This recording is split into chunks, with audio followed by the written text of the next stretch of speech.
محفل کا آغاز کرتا ہوں اور رضوان بھائی سے کہتا ہوں کہ وہ کنڈکٹ کریں۔ شکریہ بہت بہت۔ آج ہمارے جو صدر مجلس ہیں جناب سلمان صدیقی صاحب، اور موضوع ہے حمید نسیم ایک تعارف۔ سلمان بھائی۔ جی شکریہ بہت بہت رضوان صاحب اور عامر بھائی۔ جناب آج جو ہے وہ حمید نسیم کا ٹاپک میں نے چنا ہے کیونکہ جیسا کہ ابھی کچھ لوگوں نے اظہار خیال کیا کہ حمید نسیم ایک ایسی شخصیت ہے جن کے اوپر آن لائن بھی مواد بہت کم موجود ہے۔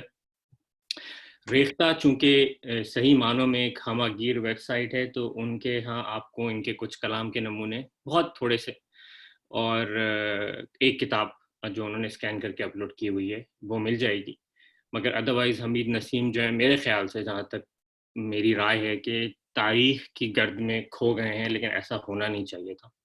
کیوں نہیں ہونا چاہیے تھا اسی کے اوپر ہم تفصیلی بات کریں گے۔ اچھا، تفصیلی کا لفظ جو ہے ذرا غور طلب ہے کیونکہ آج میں اپنی پوزیشن کا پورا فائدہ اٹھانے کا ارادہ رکھتا ہوں، تو آج آپ سب لوگ میرے قابو میں ہیں تو ہو سکتا ہے یہ گفتگو تھوڑی لمبی ہو جائے، لیکن امید درگزر فرمائیں گے، اینڈ انگریزی میں کہتے ہیں نا یو ول انڈلج می۔ بالکل بالکل جی، تو شروع کرتے ہیں حمید نسیم صاحب سے۔ یعنی ان سے میری واقفیت ہوئی تقریباً 2 سال پہلے، 2-2.5 سال پہلے، جب مجھے کسی نے کہا کہ بھائی حمید نسیم صاحب کی جو آٹو بایوگرافی ہے ناممکن کی جستجو، وہ بہت ہی اعلیٰ چیز ہے۔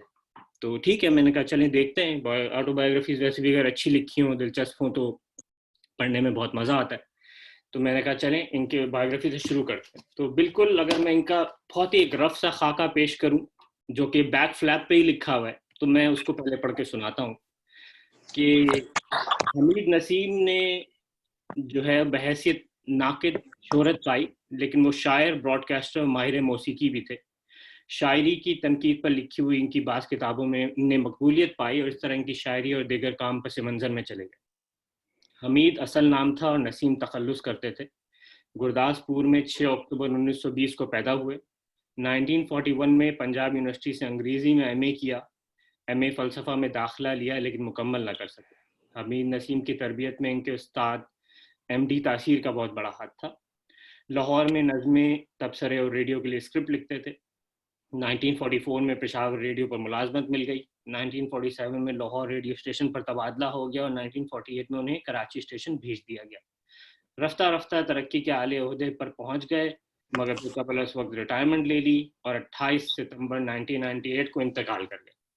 اب یہ ایک بہت ہی مختصر سا کہنا چاہیے بیک فلیپ پہ جو انفارمیشن لکھی ہوتی ہے وہ ہے، لیکن یقین مانے اس سے اتنا اختصار اتنی بڑی شخصیت کے ساتھ ایک بہت ہی زیادتی کی بات ہے، اسی لیے میں نے جو ہے ان کی اس کے اوپر بات کرنی چاہیے کہ لوگ جو ہیں وہ شاید اتنا واقف نہیں ہیں حمید نسیم صاحب سے جتنا ہونا چاہیے۔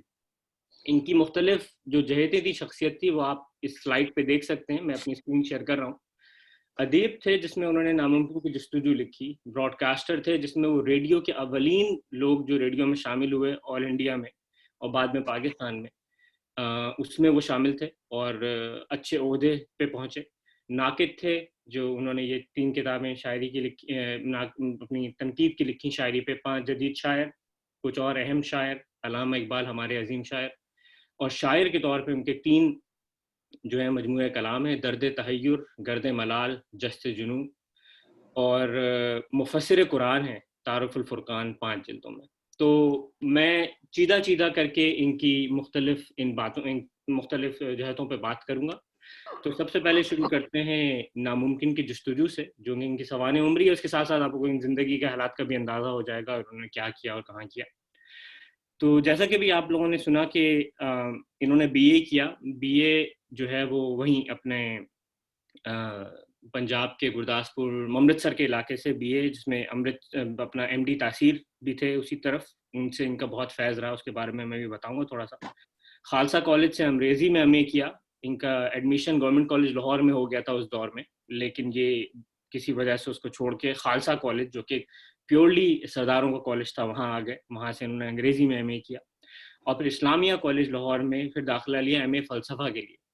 یہ دور تھا لیٹ 1930s کا، ارلی 1940s کا، اس دور میں وہاں پہ ناصر کاظمی بھی ہوتے تھے اور انہوں نے ان کے سلسلے میں بھی کچھ ذکر کیا. اچھا, اس کے بعد اسلامیہ کالج سے فلسفے میں ایڈمیشن تو لیا تھا لیکن وہ انہوں نے پورا نہیں کیا اور اس کے بعد وہ اس کو چھوڑ گئے, انہوں نے اپنی پڑھائی چھوڑ دی. اس سے پہلے کہ میں مزید ان کے حالات زندگی بتاؤں جو کہ ان کے سوانح عمری ہے, یہ کتاب بہت ہی, میں نے جس طرح کہا کہ بہت ہی دلچسپ ہے. اس میں ہماری دلچسپی کا کیا سامان ہے؟ ایک تو یہ کہ ویسے بھی کسی کی زندگی اگر اس میں لکھی ہو, اگر دلچسپ گزری ہو اور اس کو صحیح طرح قلم بند کرتے تو آپ اس سے بہت حظ اٹھاتے ہیں.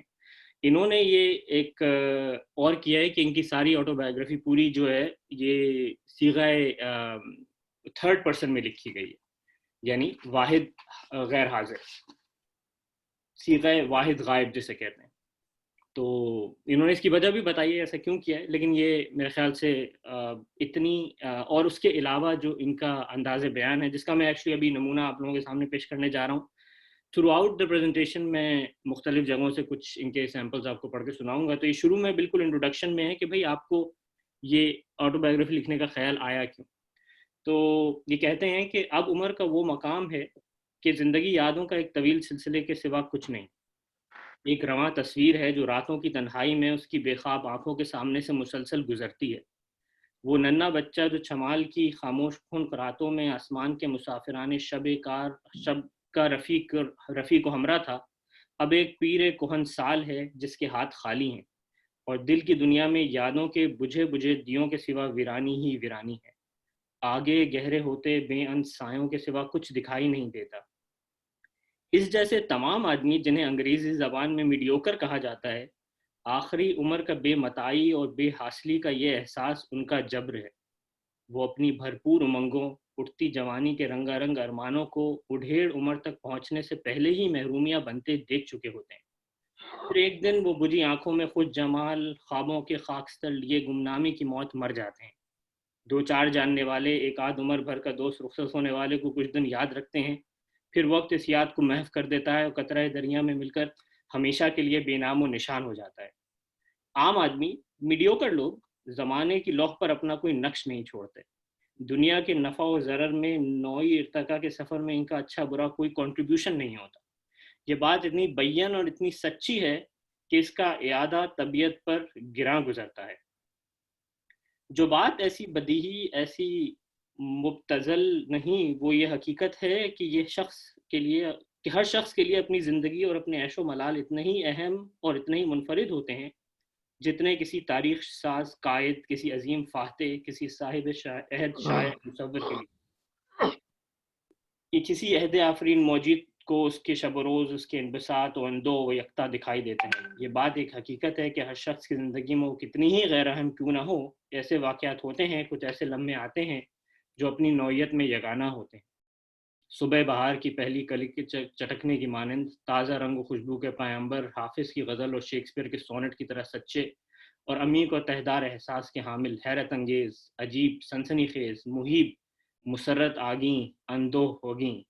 جس شخص کی یہ سرگزشت ہے, یا یوں کہوں کہ جس گمنام آدمی کا یہ قصہ ہے, اس نے اپنی زندگی میں کوئی انوکھا کام نہیں کیا, نوعی زندگی میں اتنا سا ارتعاش بھی پیدا نہیں کیا جتنا پرسکون جھیل میں ایک چھوٹا سا کنکر پھینکنے سے ظاہر ہوتا ہے. وہ دانا تھا نہ حکیم, لیکن اگر کوئی کل ایسی ہوتی جس سے اس کے خیالات, اس کے احساسات, اس کے خوابوں, اس کی خواہشوں کو نقش بند کیا جا سکتا, تو دنیا کو کئی نادر شہپارے ہاتھ آ جاتے. جس شخص کو سچے لفظ مل گئے وہ سقراط و سعدی بن گیا, جو اس نعمت سے محروم رہا وہ اپنی بے بہا دولت کو لوگوں میں تقسیم نہ کر سکا. ناممکن کی جستجو, ان کی کتاب کا نام, ایک عام حساس دل رکھنے والے سچے آدمی کا بیان کیا ہوا اثر رواں کا احوال ہے. میں نے اپنے آپ کو کبھی اہم نہیں گردانا, سو یہ کتاب صیغہ واحد غائب میں لکھی ہے, اور لکھنے والے نے حسب ضرورت اپنے سارے عیب و ثواب بلا کم و کاست لکھ دیے ہیں. اگر پڑھنے والوں کو اس کی ذات میں برائیاں زیادہ نظر آئیں تو اس سے التماس ہے کہ لکھنے والے کے لیے بخشش کی دعا مانگے. اتنی گزارش باقی ہے کہ لکھنے والا گناہگار تو ہے مگر کاذب و منافق اور زمانہ ساز نہیں. اللہ جو سب دلوں کا حال جانتا ہے اس بیان پر گواہ ہے. اور یہی وہ چیز ہے جو آپ کو اس پوری کتاب میں نظر آتی ہے کہ یہ صاحب انتہائی سچے, اپنی بات دیانتداری سے بیان کرنے والے اور دلیل سے بیان کرنے والے. یعنی ویسے تو آپ ان کی تعلیم, جس کا میں نے ذکر کیا کہ BA بی اے کیا، اس کے بعد پھر انگریزی میں ایم اے کیا، وہ بھی خالصہ کالج سے، اور اس کے بعد پھر اسلامیہ کالج میں کچھ فلسفہ.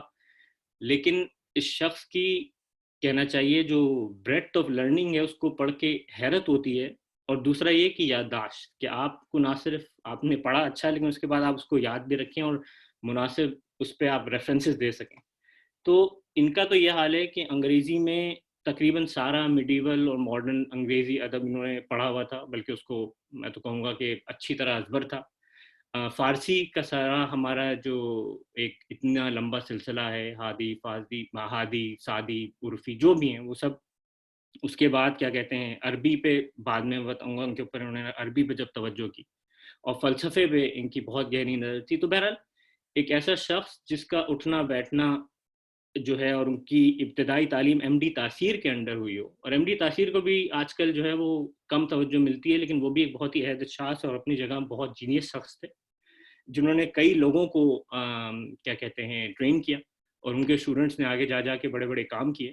اس میں محمود نظامی ہے، حمید نسیم ہے، اس جیسے لوگ ہیں. تو اور اوپر سے ان کی جو شاعری بچپن سے کرتے تھے یا لڑکپن سے کرتے تھے، تو نثر جو ہے، اور ریڈیو میں کام کرنے کے باعث جو آپ مسلسل فیچرز لکھتے ہیں، مسلسل پروگرامز ترتیب دیتے ہیں، اس کی وجہ سے ان کی نثر بھی، جیسے کہ آپ نے بھی نمونہ ملاحظہ کیا، انتہائی کسی ہوئی اور بہت ہی خوبصورت الفاظ کے ساتھ مزین ہے. تو اگر مختصر ان کی زندگی کے بارے میں میں ظاہری بات ہے پوری کتاب کا تو خلاصہ نہیں بنانے کہہ سکتا، لیکن اگر چیدہ باتیں پہ ذکر کیا جائے کہ ان کی زندگی کیسے گزری، کہاں گزری، تو یہ بتایا کہ شروع میں تو امرتسر میں تھے، پھر کالج میں، اس کے بعد ایم ڈی تاثیر کے زیر اثر بہت رہے، بلکہ اپنی جو فہم ہے، اپنی جو ثقافت ہے، اس کا کریڈٹ زیادہ تر ایم ڈی تاثیر کو ہی دیتے ہیں. اسلامیہ کالج کے دنوں میں آل انڈیا مشاعرہ میں حصہ لیتے تھے، بلکہ آل انڈیا مباحثوں میں حصہ لیتے تھے، جس میں یہ جیتتے تھے، اول انعام لیتے تھے اردو کیٹیگری میں. تو ان کا اس زمانے میں کافی مشہور شخصیت تھی، یہ میں بات کر رہا ہوں پری پارٹیشن. ان کے ہم اثروں میں جو کہ لوگ زیادہ مشہور ہوئے وہ بھی ان کے ساتھ ہی ہوتے تھے. اس میں الطاف گوہر شامل ہیں، کیا کہتے ہیں داؤد رہبر شامل ہیں. یہ سب لوگ چیدہ جو کہ اپنے دور میں بڑے قابل لوگ نکلے، یہ سب ان کے ہم اثر تھے، ان کے ساتھ تھے، یہ اس وقت ان کے ساتھ سر فہرست ہی ہوتے تھے. اور اس کے بعد انہوں نے 1938 میں ریڈیو جوائن کیا، اور اس کے بعد تھوڑے دنوں کے بعد کوئٹہ میں 3-4 سال، یہ سب پارٹیشن سے پہلے کی بات ہے، کہ وہاں پہ ان کو موسیقی کا انچارج بنا دیا گیا. اور اسٹیشن ڈائریکٹر حیدرآباد کے رہے، اور پاکستان میں پھر اسٹیشن ڈائریکٹر رہے، اور پھر آخر میں جب یہ ریٹائر ہوئے تو ڈپٹی ڈائریکٹر جنرل تھے. لیکن اس کے اوپر بھی میں ابھی تھوڑا سا کامنٹ کروں گا بعد میں. جی کچھ کہہ رہے ہیں؟ اچھا مجھے لگا کہ کچھ کہہ رہے ہیں. اوکے. تو اچھا، ان کی یہ بات نا کہ جو چیز جیسی ہے اس کو ویسے ہی بتانا چاہیے. تو کتاب میں جو ہے جب اتنی ساری شخصیات کا ذکر آیا تو سمجھیں ایک طرح سے خاکے انہوں نے سب کے، اب یعنی بے شمار لوگ ہیں جن کے خاکے اس کتاب میں آپ کو مل جائیں گے، جس میں فیض احمد فیض کے اوپر تو بہت ہی زیادہ ہے، کیونکہ فیض احمد فیض جو ہیں وہ ان کے بڑے بھائی عبدالرشید کے دوست تھے. تو بچپن سے جب یہ چھوٹے تھے تو اس وقت سے فیض صاحب کو یہ بڑے بھائی کی طرح ہی دیکھتے تھے، اور فیض صاحب سے وہی وہ رکھتے تھے، عقیدت رکھتے تھے. لیکن وہی بات ہے کہ بھئی جب یہ شخص اتنا دیانتدار ہو تو وہ کسی کا پھر کہنا چاہیے اپنی رائے میں جو ہے جو اس کو صحیح لگتا ہے اس کے وہ رائے بے لاگ دیتا ہے. تو فیض صاحب کو یہ بہت جگہ انہوں نے تعریف کی، لیکن اس کے علاوہ جو فیض صاحب کی خامیاں تھیں اس کے اوپر بھی تبصرہ کیا. اکثر کتابیں ہوتی ہیں، فار ایگزامپل آپ آغا ناصر کی ساری کتابیں پڑھ جائیں، اس میں فیض صاحب کے اوپر کئی 100 صفحات بھرے ہوں گے، لیکن آپ کو برائی کا ایک پہلو نظر نہیں آئے گا. لیکن حمید نظیم صاحب میں یہ خاصیت ہے کہ وہ بات جو جیسی ہے وہ ویسی ہی بیان کریں گے. ابھی ایک چھوٹا سا واقعہ ہے، میں آپ کو پڑھ کے سناتا ہوں، آپ اس میں دیکھیے کہ کس طرح انہوں نے فیض صاحب کی جو کچھ کمزوریاں تھیں اس کو بھی ہائی لائٹ کیا ہے. کہتے ہیں کہ فیض صاحب پہلی خود اختیاری جلا وطنی کے بعد تشریف لائے تو اسے دلی خوشی ہوئی تھی کہ یوسف گمگشتہ اپنے کنا میں لوٹ آیا ہے. لیکن 1970 کے بعد فیض صاحب سے تعلقات میں کسی قدر سرد مہری سی داخل ہو گئی تھی. نیاز مندوں کی ایک محفل میں اس نے گفتگو کے دوران میں فیض صاحب سے پوچھ لیا کہ فیض صاحب مغربی استعمار یعنی امریکہ، افریقہ، ایشیا میں غریب اور کمزور ممالک پر ظلم ڈھائے تو کامریڈ فوراً قلمی اور زبانی جہاد شروع کر دیتے ہیں، اور ہونا بھی یہی چاہیے. لیکن جب ہنگری اور چیکوسلواکیہ میں احتجاجی جلوسوں پر روسی افواج ٹینک چڑھا دیتی ہیں، نہتے مزدوروں اور ان کی بیوی بچوں کو مشین گنوں سے چھلنی کر دیتی ہیں، تو صدائے برنخاست والی صورتحال سامنے آتی ہے۔ ایسا کیوں ہوتا ہے؟ فیض صاحب اپنے مخصوص کرم گسترانہ انداز میں بولے کہ بھائی دیکھو نا، بات یہ ہے نا، بڑے مقصد کے لیے چھوٹی موٹی قربانیاں تو دینا ہی پڑتی ہیں نا، کچھ کمپرومائز تو کرنے ہی پڑتے ہیں نا، دیکھو نا استبداد اور کاز میں تو بڑا فرق ہے نا، غالب نے کہا تھا نا کہ کام وہ اچھا ہے جس کا مال اچھا ہے۔ تو مشرقی یورپ میں ابھی کاز کو بچانے کے لیے، دشمن کی سازشوں کو ناکام بنانے کے لیے کچھ سختیاں کرنی ناگزیر ہو جاتی ہیں نا۔ ایسے کلیشے بڑے بھائی صاحب عہد شاعر اور مانے ہوئے بڑے دانشور سے سن کر اس کا دل ٹوٹ گیا۔ اس نے بڑی آزردگی سے کہا کیا بات بے ساختہ منہ سے نکل گئی، "It is the cause, my soul, it is the cause." Shakespeare, Othello, act 5۔ اس پر ان کے چہرے پر ایک عجیب تاثر ظاہر ہوا۔ وہ بڑی محکم اور مربوط شخصیت رکھتے تھے، بڑے خلجان میں بھی مشتعل یا پریشان نہیں ہوتے تھے، لیکن اس لمحے اس نے ان کی آنکھوں میں خشونت کی ایک فوری لپک دیکھی۔ کہنے لگے، شیکسپیئر ہم نے تم سے زیادہ پڑھ رکھا ہے، تم پہلے سے بھی کچھ زیادہ ہی بیتوقی ہانکنے لگے ہو۔ یہ کہا اور منہ دوسری طرف پھیر لیا۔ وہ خاموش ہو گیا۔ اس دن اس کے دل نے گواہی دی کہ لینن پرائز والا کمیونسٹ فیض وہاں جا چکا ہے جہاں سے واپسی ممکن نہیں۔ وہ اپنی شاعری میں انسان دوست اور اصلی زندگی میں صرف کمیونسٹ۔ اس کے علاوہ بات کہ جنہوں نے کتاب لکھی 5 جدید شاعر، اس میں فیض صاحب کو سب سے پہلے لکھا۔ تو فیض صاحب کی شاعری میں جو مقام ہے وہ اپنی جگہ، لیکن جو ان کی عام زندگی میں کمزوریاں تھیں جس کے اوپر رائے دینی ضروری تھی وہ بھی انہوں نے بے لاگ دیے۔ اور تو اور اپنے جو کیا کہتے ہیں استاد ہیں تاثیر صاحب، ان کے بارے میں بھی کہ تاثیر صاحب کی لاکھ اچھائیاں صحیح کہ انگریزی پڑھانے میں اور انگریزی ادب کا صحیح فکر اور احساس دینے میں ان کی ہمیشہ تعریف کی ہے انہوں نے، حمید نسیم صاحب نے، بلکہ انہوں نے تو یہاں تک کہا ہے کہ فیض جو ہیں وہ فیض بھی تاثیر کی صحبت سے بنے ہیں۔ تو وہ لکھتے ہیں لیکن جہاں ان کی کمزوری تھی کہ مثلا ان کی شاعری کوئی بہت دیر پا شاعری نہیں تھی، بلکہ انہوں نے زیادہ اچھی شاعری کی بھی نہیں، اس کے بارے میں بھی کھل کے بتاتے ہیں کہ خود علامہ اقبال تاثیر صاحب کے ذوق شعر کو معتبر سمجھتے تھے اور انہیں اپنا تازہ کلام سنا کر ان کی رائے معلوم کیا کرتے تھے۔ یہ واقعہ تو شاید تاثیر صاحب نے خود کہیں لکھا ہو یا ان کے شاعر اول محمود نظامی نے کہیں بیان کیا ہو، مگر اس کی نظر سے ایسی کوئی تحریر آج تک نہیں گزری۔ تاثیر صاحب نے لندن جانے سے پہلے غزل کہی، زمین ان کی اپنی ایجاد تھی۔ تم کو اپنی زندگی کا آسرا سمجھا تھا میں، اے فریب آرزو تم کیا تھے کیا سمجھا تھا میں، زلف آوارہ گریباں چاک و مست شباب، تیری صورت سے تجھے درد آشنا سمجھا تھا میں۔ شعر اس کے استاد کے ہیں جو باپ کی جگہ تھا، لیکن سچ بات چھپائی نہیں جا سکتی، جیسی اچھی زمین ہے شعر ویسے نہیں۔ انہی دنوں تاثیر صاحب علامہ سے ملنے گئے۔ انہوں نے دوران گفتگو میں کہا، تاثیر کچھ شعر کہے ہیں؟ انہوں نے یہ غزل سنا دی۔ شاعر مشرق نے سنی تو ان پر سکر سی کیفیت طاری ہو گئی، بستر سے اٹھے اور ننگی زمین پر لیٹ گئے جیسے کوئی دورہ پڑ گیا ہو۔ نگاہیں افق پر جم گئیں اور شعر کا سیل امڑ آیا۔ دیکھتے ہی دیکھتے وہ صدیوں کی ادبی روایت اور ارتقاء اسلوب کا حاصل غزل ہو گئی جو اقبال کی انتہائی فکری عظمت کی ترجمان ہے۔ اپنی جولان گاہ زیر آسمان سمجھا تھا میں، آب و گل کے کھیل کو اپنا جہاں سمجھا تھا میں۔ عظیم شاعر نے عظیم ممکنات والی زمین کا پورا حق ادا کر دیا۔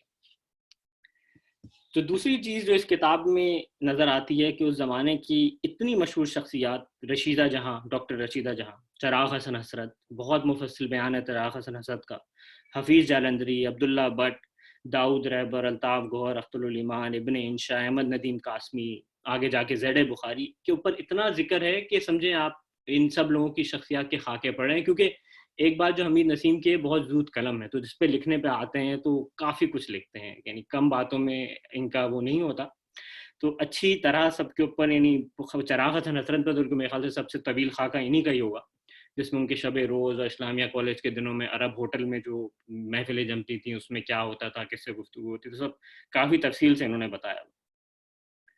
اپنا یہ دور جب گزر کے جب ریڈیو میں چلے گئے تو 1945 میں جب پشاور پہنچے تو ان کو موسیقی کا انچارج بنا دیا گیا۔ تو ابھی تک آپ دیکھ رہے ہیں کہ یہ مقرر تھے اس کے بعد ادیب اور شاعری ساتھ ساتھ چل رہی تھی. ادیب ایسے نہیں تھے, کچھ خاص نہیں لکھا تھا, شاعری تھی جب تک. لیکن جب یہ پشاور پہنچے تو وہی طبیعت میں جو ایک کہنا چاہیے کہ ٹھہراؤ نہیں تھا, یا جس طرف جھک گئے تو بس جھک گئے والی کیفیت تھی, کہ وہاں پہنچے تو ان کو موسیقی کا انچارج بنا دیا. تو صاحب انہوں نے کوئی 2-3 سال لگ کے موسیقی پہ اس قدر مہارت حاصل کر لی کہ وہ کئی سال موسیقی کے پروگرام پیش کرتے رہے. نہ صرف پیش کرتے رہے بلکہ کئی مشہور دھنوں کی انہوں نے, مشہور گانوں کی دھن بھی بنائی, کئی نغمے قوم کو دیے. ان سب میں ان کا بہت بڑا ہاتھ ہے. استاد نتھو خان سارنگی نواز, استاد نظر حسین جیسے لوگوں کو متعارف کرایا, استاد اللہ دتا طبلے والے کو متعارف کرایا. تو یہ یعنی ایک وقت میں یہ ماہر موسیقی تھے, اور وہ سب اپنی لگن سے انہوں نے خود سیکھا, جاب کی ضرورت کے تحت سیکھا.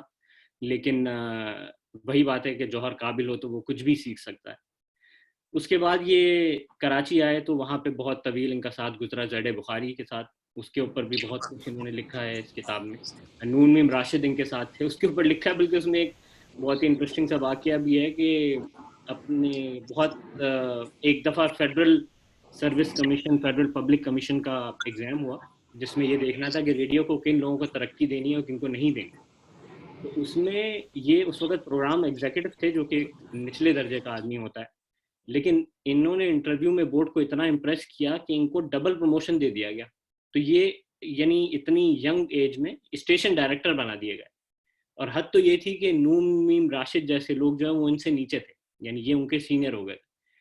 اب اور اس میں اور بھی بہت سارے لوگ شامل تھے جو کہ آگے ریڈیو کی دنیا کے بہت بڑے نام بنے. تو زیڈ بخاری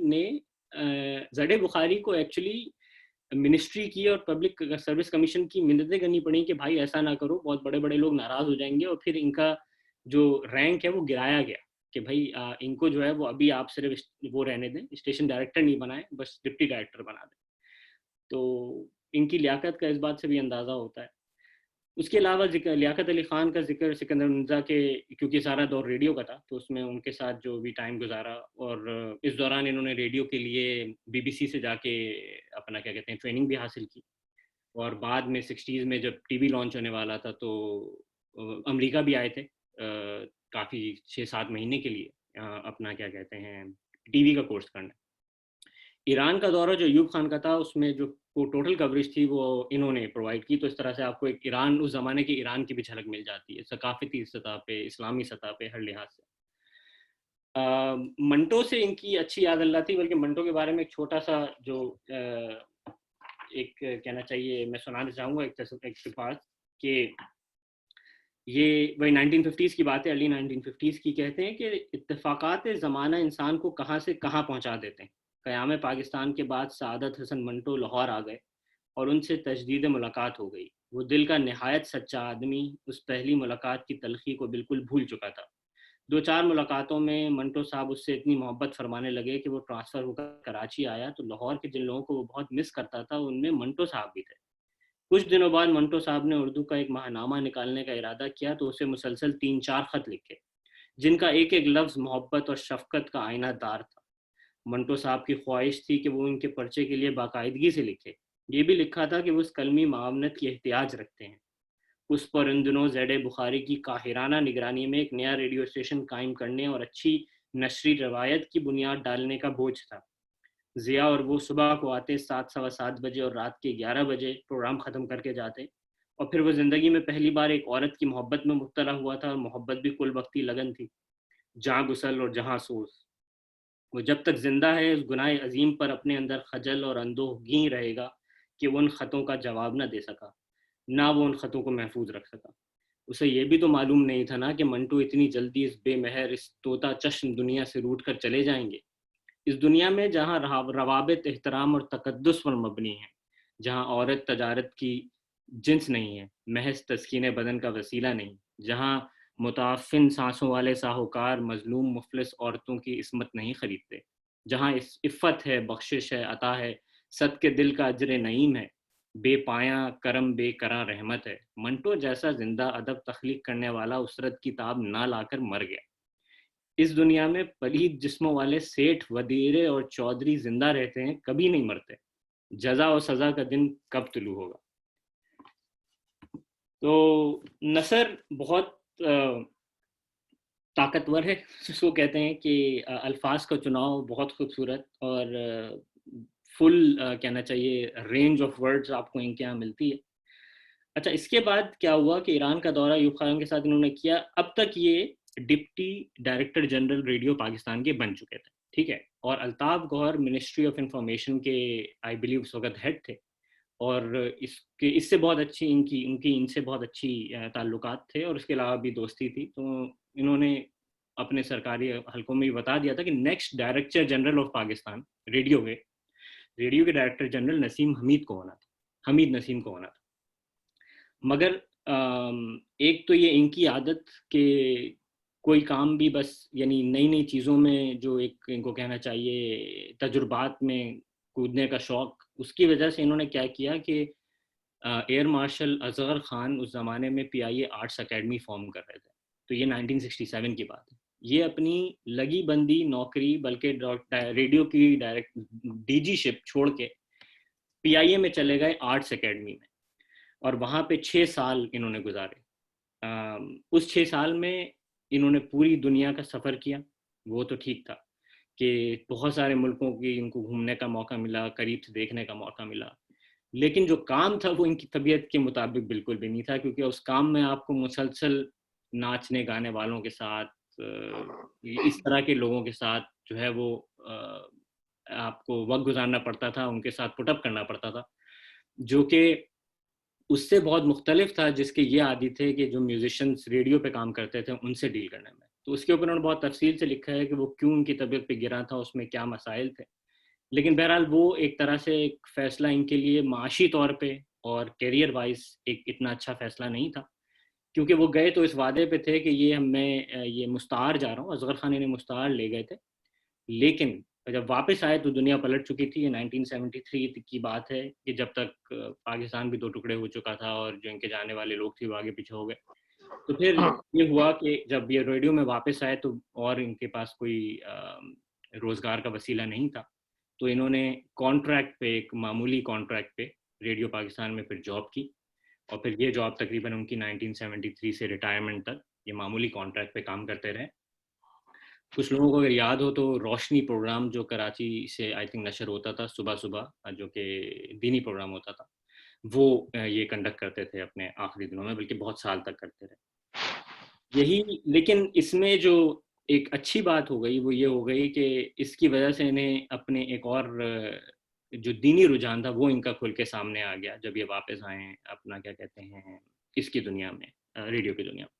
لیکن اس سے پہلے میں یہ ذکر کر دوں کہ اس کے علاوہ جو ہے وہ ان کے خانگی حالات، اتنی بڑی کتاب ہے تقریباً 600-700 صفحات کی، اور مشکل سے خانگی حالات کے اوپر انہوں نے 50 میرے خیال سے آدھا پیج بھی نہیں لکھا، کیونکہ خانگی حالات اچھے نہیں تھے. شادی جلدی ہو گئی تھی، آئی تھنک خیر اتنی جلدی بھی نہیں ہوئی تھی، 1950 میں ہوئی تھی، لیکن وہ بہت اچھی نہیں رہی، بس کامیاب رہی، ٹوٹی نہیں. لیکن ان کا کوئی خاص اپنی زوجہ سے لگاؤ نہیں ہو سکا، اور یہ اپنے کام میں ہی ساری عمر مگن رہے، اور بچے وغیرہ ہیں ان کا ذکر تھوڑا بہت کیا. اور پھر اس کے علاوہ یہ کہ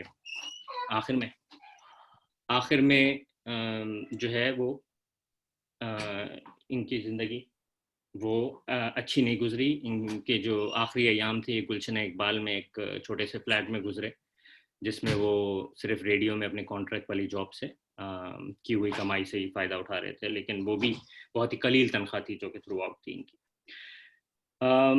ایز اے ناقد انہوں نے یہ 3 کتابیں لکھی جو آپ دیکھ سکتے ہیں. 5 جدید شاعر بنیادی طور پہ نظم کے شاعر ہیں جو انہوں نے انتخاب کیے. اچھا، ان کی تنقید میں خاص بات یہ ہے، اچھا جو ناممکن کی جستجو ہے نا وہ بھی سمجھے آدھی کتاب تو تنقید ہی ہے. تنقید سے مراد جو بھی جہاں اچھا شعر آیا، کسی شاعر کا ذکر ہوا تو اس کے کلام کے محاسن کے اوپر گفتگو، اس میں جس سے وہ انسپائر ہوا ہے اس کے اوپر گفتگو، تو وہ بھی ایک طرح سے اچھی خاصی تنقید ناممکن کی جستجو میں بھی شامل ہے. لیکن جب آپ اصل تنقید کی کتابوں پہ آتے ہیں، 5 جدید شاعر، کچھ اور اہم شاعر، علامہ اقبال ہمارے عظیم شاعر، تو یہ ظاہری بات ہے کہ بالکل کچھ شاعروں کو انہوں نے سلیکٹ کر کے جو ان کو پسند آیا اور جن کو ان میں جدت نظر آئی. اصل چیز جو یہ ہمیشہ کہتے تھے کہ بھئی جدت ہونی چاہیے، کچھ نیا پن ہونا چاہیے، تو اس میں جو 5 جدید شاعر جو انہوں نے چوز کیا، اور یہی کتاب ان کی سب سے زیادہ مشہور ہوئی، جس میں فیض شامل ہیں، نور راشد شامل ہیں، میرا جی ہیں، اور اس میں کیا کہتے ہیں ضیاء جلندھری ہیں، اور عزیز احمد مدنی. تو ضیاء جلندری کا جو انتخاب ہے اس کی وجہ سے کچھ لوگ ان سے متنفر بھی ہوتے ہیں، کیونکہ ضیاء جلندری میں نے جہاں تک پڑھا ہے تھوڑی سی ایک متنازع شخصیت اس طور پہ ہیں کہ ان کو لوگ بہت زیادہ پسند نہیں کرتے تھے. ایک تو وہ سول سروسز میں بھی تھے، انہوں نے اچھے بڑے بڑے عہدے بھی لیے. تو حمید نسیم واحد ہے جو ان کی نظموں کی اور شاعری کی بہت زیادہ تعریف کرتے ہیں، اور میں نے باقی جگہ ضیاء جلندری کا اتنا زیادہ ذکر نہیں پڑھا. اچھے لفظوں میں کہیں کہیں ذکر ہوتا ہے لیکن بہت اچھے لفظوں میں نہیں ہوتا as a person at least. اور دوسرا یہ بھی کہ ہمارے یہاں نظم کو کبھی بھی وہ پذیرائی نہیں ملتی جو غزل کو ملتی ہے.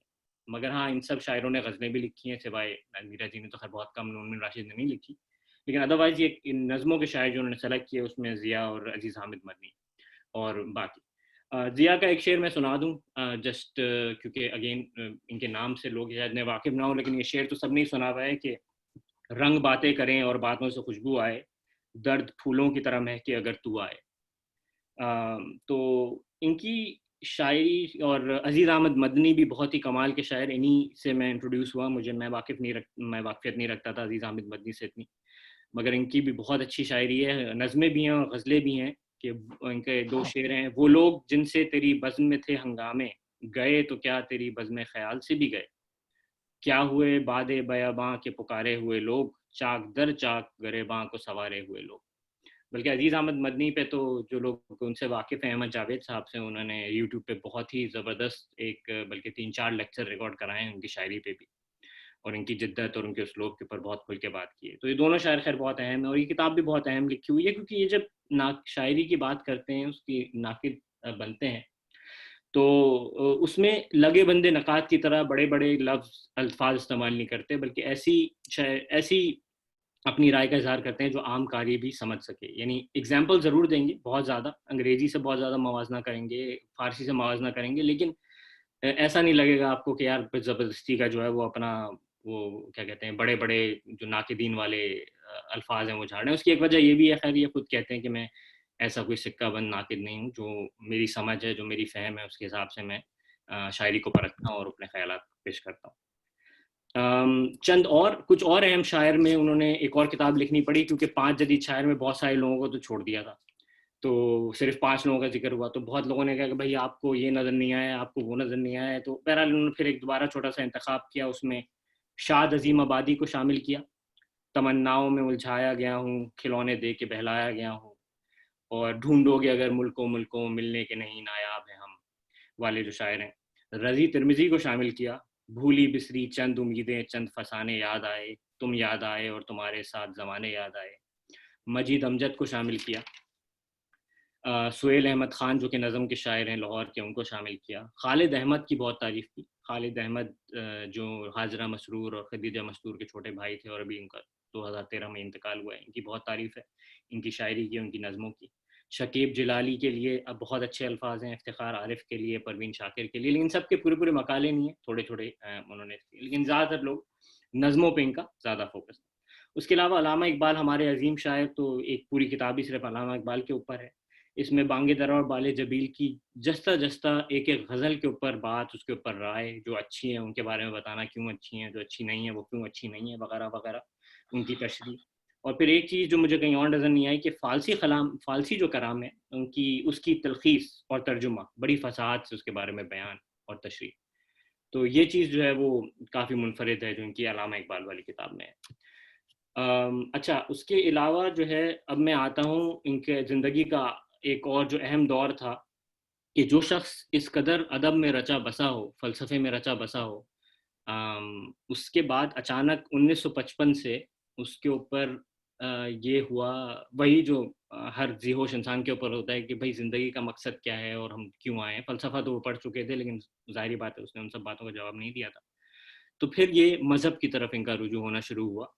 ان کی اپنی زبان میں جو انہوں نے لکھا ہے کہ بھئی ان کا کیا رجحان ہوا، کب ہوا، تو کہتے ہیں کہ میں نے 1955 میں الکتاب کی فلسفہ و مذاہب عالیہ کے تناظر میں تفسیر لکھنے کا فیصلہ کیا، اور پھر پورے 30 برس میری ساری ذہنی توانائی، ساری محنت اس کار خیر کے لیے وقف ہو گئی. میں نے علم الانسان، عمرانیات پر جدید تحقیق، ادیان عالم اور مصری، بابلی، یونانی، ہندی دیو مالاؤں، یہودیت، مسیحیت، بدھ مت، دین زرشت اور عالمی فلسفے کا پوری یکسوئی اور انہماک سے مطالعہ کیا. جتنا مواد حاصل کر سکا اس کا ایک ایک لفظ ایک سچے طالب علم کی لگن سے پڑھا. جب یہ مختلف رنگوں کے سارے دھارے ایک کل میں بہم آمیز ہو گئے تو میں نے 1984 کے جون میں تفسیر لکھنا شروع کی. اسی دوران میں اردو سے انگریزی میں ترجمے کا کام اجرت پر کرنا شروع کیا تھا تاکہ تفسیر کی پہلی جلد کی طباعت کے لیے مطلوبہ سرمایہ فراہم کر سکوں. 5 مہینے دن رات ایک کر کے مطلوبہ رقم حاصل کر لی. تائیدی ایزدی سے تفسیر کا کام جو قریب 4000 بڑی تختی کے صفحات پر مشتمل ہے نومبر 1985 میں مکمل ہو گیا. ان کی یہ تفسیر تعارف الفرقان کے نام سے شائع ہوئی. فضلی سنز نے شائع کی ہے کراچی سے. اور تفسیر میں جو مجھے مین چیز اٹریکٹ کی تفسیر میں یہ تھی کہ ایک شخص جو کہ فلسفے میں اتنی شدت رکھتا ہو, جو کہ عالمی ادب کا اتنا دلدادہ ہو, جس نے اپنے زمانے کے بڑے بڑے عالم لوگوں سے بیٹھک رکھی ہو, اس کا جب مذہب کی طرف رجحان آتا ہے یا قرآن کی تفسیر لکھنے کا خیال آتا ہے تو وہ اس کو کس طرح اپروچ کرتے ہیں. تو اس وجہ سے مجھے ان کا یہ خیال بڑا منفرد لگا کہ انہوں نے پھر یہ جو 25 سال اپنی زندگی کے تھے, 30 سال, اس میں یہ ادب سے بڑی مچ کنارہ کش ہو گئے. کوئی غزل نہیں, کوئی نظم نہیں, کچھ اور انہوں نے لکھا نہیں اس عرصے میں. صرف فارسی سارا کلام, رومی کی شاعری, اپنا شمس تبریز کا دیوان وغیرہ وہ سب. اس کے بعد یہ سارا فلسفہ. تو ان کی جو اس میں جو کچھ مضامین شامل ہوئے ہیں تفسیر میں پہلی 2 جلدوں میں, وہ بالکل اس کے اوپر ہیں کہ بھئی فلسفے میں, اور سمجھیں اسلام کا تقابلہ تو نہیں لیکن ہر ایک کے فلسفے کو خلاصے سے بیان کر دینا. تو وہ تقریباً 200-250 صفحات ہیں جو کہ اپنے اون پہ ایک کتاب بھی بن سکتی تھی, لیکن انہوں نے اس کو تفسیر میں شامل کیا ہے. تو اس میں انسان کی فکری مسافت, اسرائیلیوں کے ہاں افلاطون کیا کہتا تھا, ہندو فلسفہ, بہت ہی علمی کاوش ہے جس میں یقیناً انہوں نے جو لکھا ہے کہ اتنا ٹائم لگا تو وہ لگا ہوگا کہ بہت ہی علمی کاوش. اس کے علاوہ تفسیر ہے اصل میں 4000 صفحات کی, وہ الگ ہے 5 والیومز میں. تو میرے خیال سے یہ اس حساب سے پھر بہت زیادہ یونیک ہیں کہ اتنا علمی شخصیت, اتنا مقام رکھنے کے باوجود اب اچانک یہ جس طرح بیچ میں موسیقی میں لگ گئے تھے 2-3 سال میں, اس کے اوپر انہوں نے یہ اپنا مہارت حاصل کی. جب یہ قرآن کے مفسر بننے کا ان کو خیال آیا تو اپنی ساری توانائی اسی کے اوپر لگا دی اور کئی دہائی تک وہی کرتے رہے اور ادب سے بالکل کنارہ کش ہو گئے. بلکہ یہ حال تھا کہ جب یہ 1980s کے آخر میں ادب کی دنیا میں واپس آئے ہیں تو لوگوں کو فون کر کے اور میسج کر کے بتانا پڑا کہ بھائی اب میں واپس آ گیا ہوں, اور اگر کچھ نیا کلام وغیرہ آیا ہو تو اس میں یہ دوبارہ پھر 1988 کے بعد آئے ہیں. تو یہ جو ساری کتابیں ہیں مفسر قرآن, یہ تفسیر القرآن پہلی انہوں نے لکھی 1984 سے 85 تک. اس کے بعد جو آخری کتاب ہے کچھ اور اہم شاعر, یہ سب 1996 تک لکھی گئی ہیں. یہ ساری اس دوران لکھی گئی ہیں. ناممکن کی جستجو بھی انہوں نے اپنی تفسیر لکھنے کے بعد لکھی. تو اس کے علاوہ جو اب آخر میں ان حضرت کے ساتھ ہم نے بحیثیت قوم کیا کیا ہے ابھی تک, بہت زیادہ ہمارے ہاں ادب میں بھی سب کو ہی پتہ ہے خیر کہ گروہ بندیاں چلتی ہیں. اگر آپ کسی گروہ کے آدمی نہیں ہیں, آپ کوئی ایڈوکیسی کرنے والا نہیں ہے, تو ہو سکتا ہے آپ کو کوئی نام بھی نہ لے, یا آپ بہت ہی زیادہ اگر بے لاگ تبصرے بھی کرتے ہیں تو بھی آپ کو بہت زیادہ دن لوگ برداشت نہیں کریں گے. تو میرے خیال سے ان کے ساتھ یہ ساری باتیں ہوئیں کہ ایک صحیح علمی رویہ رکھنے کے باوجود, اتنی ذہانت اور ایسی نثر لکھنے کے باوجود ان کا ذکر بہت کم ہوتا ہے. پاکستان لیول پہ ان کو مشرف نے پریزیڈنٹ ڈے پہ اقبال ہمارے عظیم شاعر والی کتاب کے اوپر, ان کی ڈیتھ کے بعد, ان کی ڈیتھ 1998 میں ہو گئی تھی, اس کے بعد انہوں نے جو ہے وہ ان کو پریزیڈنٹ ایوارڈ دیا گیا 2003 میں, جو ان کی بیوہ نے وصول کیا تھا. پاکستان پوسٹ نے 2012 میں ان کے نام کے اسٹیمپ جاری کیے, اور میرے خیال سے بس, اور میرا نہیں خیال کہ امین نسیم صاحب کو آج لوگ زیادہ جانتے ہیں. اس کے علاوہ خاکوں کی دنیا میں بھی وہی بات ہے کہ کم لوگوں نے لکھا ہے, بلکہ میں تو صرف ایک ہی خاکہ حاصل کر سکا جس پہ ان کا ذکر ہے, جو ہے ڈاکٹر اسلم فروخی کا. ڈاکٹر اسلم فروخی کی جو کتاب ہے آنگن میں ستارے, اس میں رقص کرنے والا بگولا کے نام سے حمید نسیم کے اوپر انہوں نے خاکہ لکھا ہے, کیونکہ ریڈیو میں یہ دونوں ساتھ تھے. تو اور وہ کم و بیش وہی تصویر کھنچتی ہے اس شخصیت کی جو انہوں نے خود اپنی سوانح عمری میں لکھی. اب میں اس میں یہ خطام کروں گا, آخر میں یہ بات کہوں گا کہ اپنی جوانی میں حمید نسیم صاحب ظاہری بات ہے فلسفہ زدہ تھے, مذہب سے بہت دور تھے اس زمانے میں. چراغ حسن حسرت اور باقی اس طرح کے لوگوں سے محفلیں تھیں. تو اس میں سبھی کچھ شامل تھا کہ اس میں ہر طرح کے مشروب بھی چل رہے ہیں اور دین کا کوئی نام نہیں ہے. تو اس حساب سے یہ اپنی باقی کی زندگی میں یا جب یہ قرآن کی طرف آ گئے اور مذہب کی طرف آ گئے، اسے بہت زیادہ شرمندہ رہتے تھے ایک طرح سے کہ بھائی میں نے اپنی زندگی میں گناہ بہت کیے ہیں یا میں تائب بہت دیر سے ہوں. تو اس کے بارے میں جو اسلم فروخی نے ایک چھوٹا سا پیراگراف لکھا ہے جس میں حمید نسیم کا ہی ذکر ہے، یہ میں سنانا چاہوں گا اور اس کے بعد میں اختتام کروں گا. میرے خیال سے یہ بہت خوبصورت بات ہے اور ہم سب کے لیے اس میں بڑی حوصلے کی بات بھی ہے کہ وہ لکھتے ہیں کہ نسیم صاحب نے کہا تم متقی ہو، تم کیا جانو تائب کو ہر وقت دھڑکا لگا رہتا ہے، تائب کبھی متقی کی سطح پر نہیں آ سکتا. میں نے کہا یہ آپ کا خیال ہے اور ضروری نہیں کہ ہر خیال صحیح ہو. حضرت سلطان رحمۃ اللہ علیہ نے اپنی ایک مبارک مجلس میں یہ واقعہ بیان فرمایا کہ 2 آدمیوں میں یہ بحث ہوئی کہ متقی کا مرتبہ زیادہ ہے یا تائب کا. گفتگو نے طول کھینچا، نتیجہ کچھ نہ نکلا. دونوں اپنے عہد کے پیغمبر کے بعد گئے، ان سے فیصلہ چاہا. انہوں نے کہا میں خود کوئی فیصلہ نہیں کر سکتا، وحی کا انتظار کرو. وحی بھی نازل ہو گئی. پیغمبر نے دونوں سے کہا تم آج رات کسی ایک کے ہاں قیام کرو، صبح گھر سے نکلو، جو پہلا آدمی تمہیں ملے اس سے یہ مسئلہ پوچھ لو. دونوں نے ایسا ہی کیا. صبح کو جو پہلا آدمی ملا اس سے پوچھا تائب بہتر ہے یا متقی؟ اس نے کہا میں بیچارہ ان پڑھ جو لاہا، میں کیا جانوں تائب اچھا کہ متقی. میں تو یہ جانوں ہوں کہ کپڑا بننے میں تار بہت ٹوٹتے ہیں، ٹوٹنے والے تاروں کو اور تار جوڑ کر مضبوط کر دیتا ہوں. یہ جڑے ہوئے تار ان تاروں سے بہت زیادہ مضبوط ہوتے ہیں جو ٹوٹتے نہیں ہیں. نسیم صاحب یہ بات سن کر بہت خوش ہوئے. بے قرار روح کے قرار کا ایک پہلو یہ بھی ہے. شکریہ بہت بہت. بہت خوب، بہترین جناب، بہت بہت شکریہ. بہت اچھا. بہت خوب، بہت تفصیل سے بیان کیا اور بہت اچھا بیان کیا. تو ہمارے پاس سب سے پہلے جو آج شریک محفل ہوئی تھی وہ صالحہ بہن تھیں. صالحہ بہن آپ کچھ بات کرنا چاہیں گی اس موضوع پہ؟ موضوع ہمارا حمید نسیم ہے. السلام علیکم سب کو میری طرف سے رمضان مبارک. اور بہت ہی سلمان کے بارے میں تو میں تھوڑا بہت جو بھی بات کرتے ہیں مجھے پتا ہے کہ بہت ہی گہری نظر ہے. مجھے نوجوانوں میں یہ جو ذوق، ادب کا ذوق ہے سلمان کا، دیکھ کے واقعی مجھے بہت خوشی ہوتی ہے. اور آج کا جو مقالہ پڑھا اس قدر بہترین تھا، الفاظ کا چناؤ، پڑھنے کا انداز، غرض کے ہر طرح سے. دوسرے یہ کہ حمید نسیم کی شخصیت ظاہر ان سے ہم ناواقف تھے. میں نے بھی انٹرنیٹ پہ بہت کچھ جاننے کی کوشش کی لیکن صرف اتنا ہی پتہ چلا کہ ریڈیو پاکستان سے ان کا تعلق تھا. تو میں نے خیر بہت جاننے کی کوشش کی کہ بھئی ریڈیو میں ان کی خدمات کیا تھیں لیکن کچھ پتہ نہیں چل سکا. لیکن آج سلمان نے بہت ہی اچھی طرح سے ان کی پوری شخصیت کو ہماگیر طور پر پیش کیا ہے. بلکہ مجھے یاد ہے کہ سلمان سے ایک مرتبہ ملاقات ہوئی تھی تو سلمان نے مجھ سے کہا تھا کہ یہ کتاب بہت اچھی ہے، آپ اسے ضرور پڑھیے. تو میں گئی تھی کراچی اور میرا پورا ارادہ تھا کہ میں اس کتاب کو خریدوں گی، لیکن حالات کچھ ایسے ہوئے، مظفر کی بھی طبیعت خراب رہی کہ میں اردو بازار کے چکر نہیں لگا سکی اور یہ کتاب میں خرید نہیں سکی. تو جس کا مجھے بہت افسوس ہے، کاش کہ یہ میں نے خرید لیا ہوتا اور مجھے اس کا علم ہوتا. بہرحال اب میں سلمان سے درخواست کروں گی کہ کرونا میں وقت گزارنے کے لیے میرے پاس بہت اچھا مشغلہ رہے گا اگر وہ کتاب مجھے مستعار دے سکیں. تو جی ضرور، ہاں، شکریہ تو بہت. بہت مجھے تو بہت ہی مزہ آیا. اور بلکہ میری تو یہ خواہش ہے کہ سلمان، آپ لکھتے بھی بہت اچھا ہیں تو اس کو لکھ کے ضرور انٹرنیٹ پہ پوسٹ کریں تاکہ لوگوں کو بھی معلومات حاصل ہوں.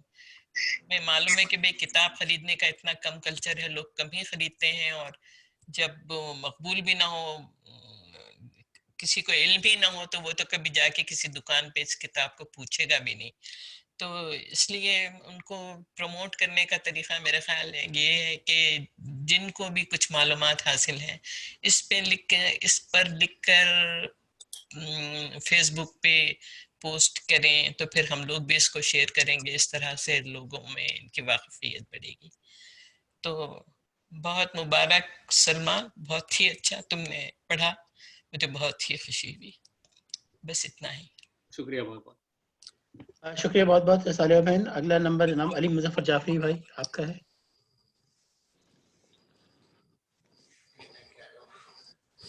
بہت ہی آپ کچھ اچھا. بولنا چاہیں گے مظفر بھائی؟ تعریف کر دیجیے. بہت اچھا تھا. کہتے ہیں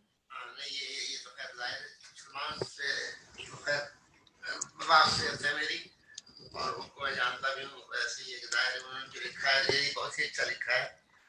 اور یہ ان کے بارے میں پتہ چلا ہم کو کئی بار. میں تو پھر نام نہیں سنا دیں گا. آپ کی بات ہے بات بول دیجیے. بس اتنا ہی میری طرف سے. کتاب کے بارے میں بتائیے ہے کہ ظاہر انہوں نے ذکر کیا ہے ایک مرتبہ. تو اس وقت اتفاق سے مجھے موقع نہیں ملا تھا پاکستان جانے کا. تو بار پروگرام بھی ہے اس بار انشاءاللہ اس رات کو کوشش کریں گے کہ مل جائے گا. تو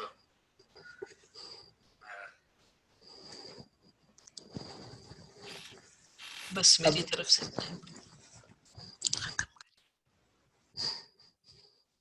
چلیے شکریہ جعفری بھائی، بہت بہت شکریہ آپ کا. تو اگلے میں سید بلیغ الدین بھائی کو زحمت دوں گا. بہت زبردست، بہترین سلمان، بہت اعلیٰ. مطلب اتنی عمیق تحقیق ہے اس پہ، کیا تبصرہ کروں سوائے لفظ بہترین کے. اتنا تو کچھ بھی ریختہ پہ تو کوئی مواد ہی نہیں ہے. میری بس آپ سے یہ درخواست ہے کہ جیسے بھی سوالیہ صاحبہ نے درخواست کی کہ آپ اگر اس کو کسی طریقے سے ضبط تحریر میں لا کے اس کو پوسٹ کر دیں گروپ پہ تو ہم سب کے لیے بہت فائدہ ہوگا. بلکہ میں تو یہ بولوں گا آپ نے عدم واقفیت کو واقفیت، ابتدائی واقفیت میں بدل ڈالا آج حمید نسیم صاحب کے حوالے سے، کیونکہ ریختہ بھی کوئی خاص کچھ بھی مٹیریل نہیں ہے ان کے حوالے سے.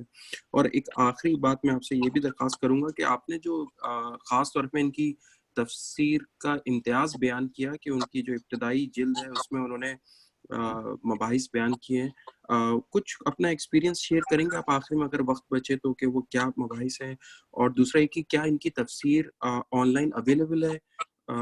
مطلب کس طرح اس تک رسائی حاصل کی جائے؟ بس میں آخر میں پھر once again Salman, wonderful presentation, seriously I مطلب it's very good. Thank you. شکریہ بہت بہت. بہت بہت شکریہ بلیغ بھائی. تو سلمان میرے خیال میں آپ بعد میں جواب دے دیجیے گا جب آخر میں سب لوگوں کے سوالوں کا جواب. اگلا نام میرے پاس حسن زیدی بھائی آپ کا ہے. جی سلمان، بہت مبارک ہو اور بہت ہی خوبصورت آپ کی پریزنٹیشن تھی. اور اس میں حمید نسیم صاحب کے متعلق جو باتیں ہم لوگوں کو نہیں پتہ تھیں وہ بھی ہم اس سے آشنا ہو گئے. اور میرا خیال ہے کہ یہ بہت بڑی خدمت کی ہے آپ نے. ہماری تاریخ میں بہت سارے ایسے ابھی بھی نام ہوں گے جو کہ بہت ہی نابغہ روزگار شخصیات تھی، لیکن ان کے بارے میں کم ہی لوگوں کو علم ہے.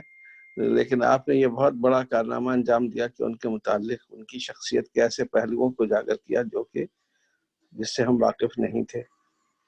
اور یہ بہت بڑی خدمت ہے. ہمارے جو ادیب حضرات اور بہت سے لوگ ہیں جنہوں نے بہت بڑے بڑے کارنامے انجام دیے، ان کے متعلق ابھی تک ہماری ادبی دنیا ناواقف ہے. اور اس کی ایک وجہ یہ ہے کہ آپ نے جیسے کہا کہ بہت سارے ایسے لوگ ہیں جو کہ اس حلقہ احباب میں شامل نہیں ہوتے جو کہ آگے آگے ہماری ادب کی دنیا میں رہے ہیں، اس لیے وہ ان کی طرف توجہ نہیں دی گئی. بہرحال بہت بہت مبارک ہو. اور یہ تجویز بڑی اچھی ہے کہ اس کو آپ ڈاکومنٹ کی انداز میں پوسٹ کریں. اور بس میرا یہی تبصرہ ہے. بہت بہت شکریہ. نوازش حسن علی صاحب، آپ کے اہلیہ کوئی بات کرنا چاہیں گے اگر موجود ہیں؟ نہیں، وہ آج ذرا طبیعت ٹھیک نہیں ہے ان کی، وہ نہیں شامل ہو سکی، تو ٹھیک ہے، رات بھر جاگی ہوئی تھی تو اس لیے. شکریہ. شیخ اعجاز بھائی آپ کا نمبر ہے. اچھا، میں ایک بات پوچھنا چاہ رہا ہوں کہ یہ جو ٹاپک آج کا ہے اس میں میری بھی رسائی نہیں ہو سکی، تو میں اس سے ہٹ کے بھی کچھ کہہ سکتا ہوں یا کہ نہیں؟